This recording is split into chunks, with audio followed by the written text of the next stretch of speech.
Ever wondered why ancient gym memberships were so high? Could it be because the Israelites thought God needed a workout? That's right, folks.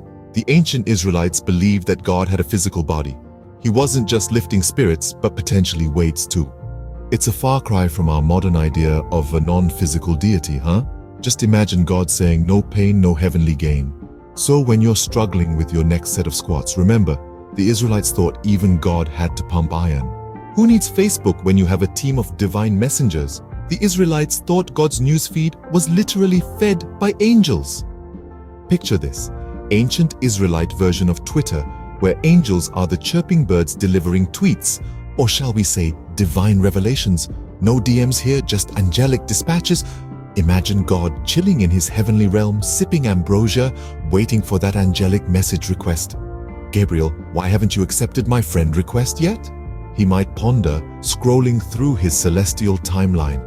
And let's not forget the divine version of the scene tick mark. Michael, I saw you read my message, don't leave me on read. And you thought your group chat was chaotic. Imagine if every message was a divine revelation. Move over, Hollywood. The Israelites thought God was the original master of special effects, popping in and out of the physical realm like a divine magician.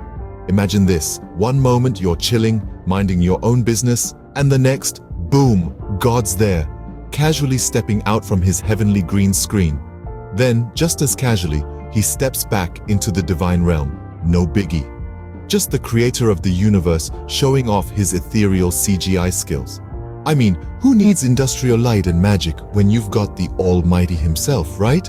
He was pulling off the ultimate reality shifts before it was cool. So next time you watch a blockbuster movie, remember, the Israelites thought God had the ultimate special effects studio in the sky. So although a lot of people don't know this, people in the ancient world, they used to believe that their gods had bodies. And although that is not the most surprising thing, the most surprising thing is the Israelites actually believed that Yahweh had a corporeal body as well. You see this in Genesis chapter 2, when God is in the garden with Adam, walking through the garden with Adam in the cool of the day.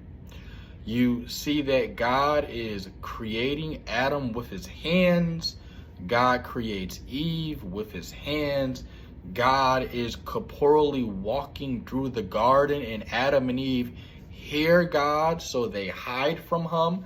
And God says that he couldn't find Adam and Eve. Well, you get a completely different view of God in Genesis chapter 1, where God is very hands off and God is creating the world with his voice. God is doing things with his spoken word, and God isn't touching things, and God isn't interactive with the world. God is very hands off. And in Genesis 1, it seems as if God is disembodied. So you have this thing where Genesis 1 and Genesis 2, you have these two different concepts of God. So you have this thing where the person who wrote Genesis 1, they do not have the same view as the person who wrote Genesis chapter 2. And that can be very troubling for a lot of people, because a lot of people believe in Mosaic authorship, and a lot of people believe that Moses wrote the Old Testament. Moses wrote the first 5 books of the Pentateuch. But you start to get into some muddy waters, because you start to see that the person who wrote the first 2 chapters of Genesis, they have 2 completely different views of Adonai, or of God. They don't even use the same name or title for God. That's a whole nother thing that goes into the documentary hypothesis. But I brought that out to showcase that although in your Hebrew English translated Bibles today, Genesis 1 and Genesis 2 are in the order they're in our Bibles, Genesis 2 actually may come first, because Genesis 2 has a more primeval view of God, and Genesis 1 has a more modern view of God where he's disembodied and he's more powerful.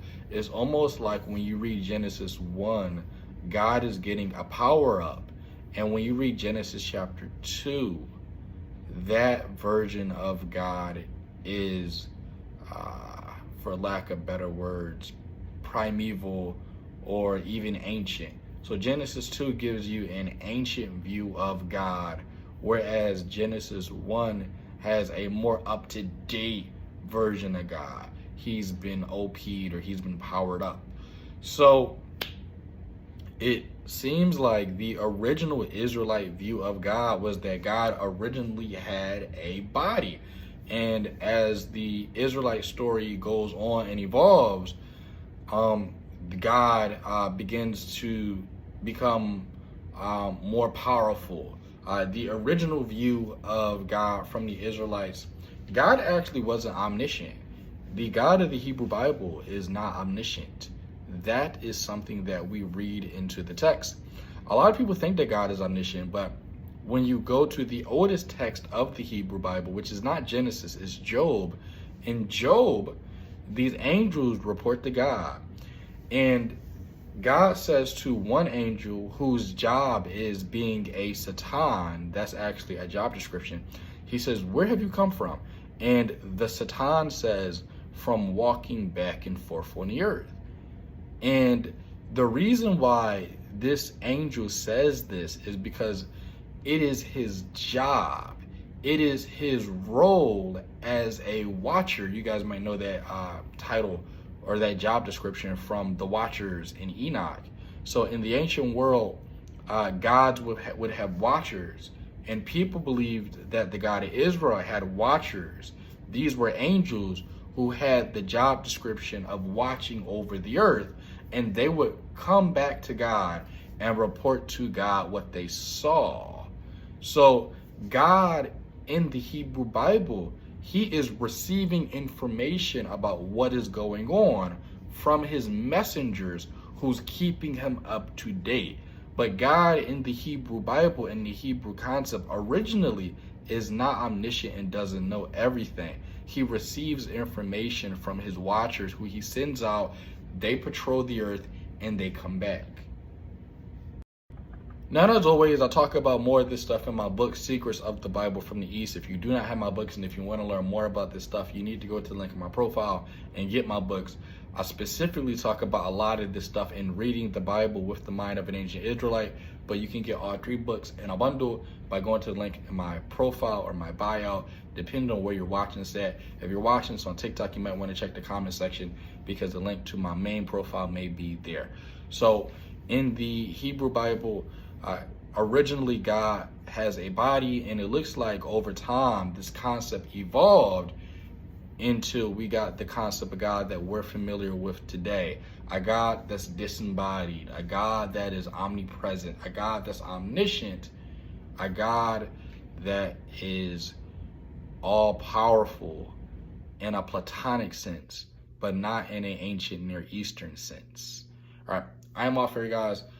Hit that subscribe button, hit the like button at the bottom of the page or on the profile or whatever. Like this video, share this video, and hopefully you guys learn some things.